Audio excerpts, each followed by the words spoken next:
தினம் சிறகடிக்கும் ஆசை சீரியலில் வந்து போலீஸ் ஸ்டேஷனில் இருக்க மனோஜை பார்த்து விஜய் அழுது புலம்புகிறார். மேலும் இதற்கெல்லாம் காரணம் மீனாவும் முத்துவும் தான்.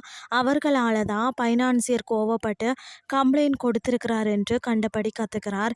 அதற்கு பிறகு மனோஜை வெளியே எடுக்க 3 வழிகள் இருக்கிறது. ஆனால் அவை அனைத்துமே சிக்கலாக தான் இருக்கிறது. இறுதியாக பைனான்சியர் இதனை வந்து வாபஸ் வாங்கணும்.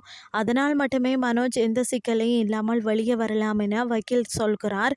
அந்த நேரத்தில் அங்கே வந்த ரோஹிணி அழுத புலம்பி, உனக்காக நான் இருக்கிறேன், உன்னை இப்படியே விடமாட்டேன், இந்த ஃபைனான்சியர்கிட்ட நான் பேசி உன்னை வெளியில் எடுக்கிறேன் என்று மனோஜுக்கு வாக்கு கொடுத்து செல்கிறார். இன்னொரு பக்கம் மீனா சிந்தாமணி வீட்டுக்கு சென்று கேஸை வாபஸ் வாங்கும்படி சொல்கிறார். ஆனால் சிந்தாமணி இதையெல்லாம் உன்னுடைய வீட்டை சொந்தமாக்க தான் செய்தேன் என்று சொல்லி உண்மையை சொல்கிறார்.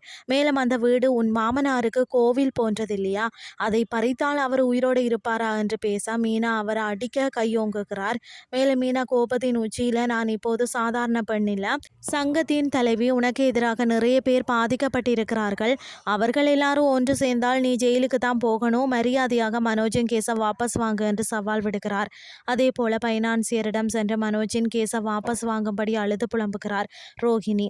ஆனால் அவர் முடியாது என்று சொல்கிறார். ஆனாலும் சிந்தாமணியிடம் இதை சொல்ல அவர் ரோஹிணியிடம் 10 லட்சம் கேட்குமாறு செக் வைக்கிறார். இதுதான் இன்றைய நாளுக்கான எபிசோட்.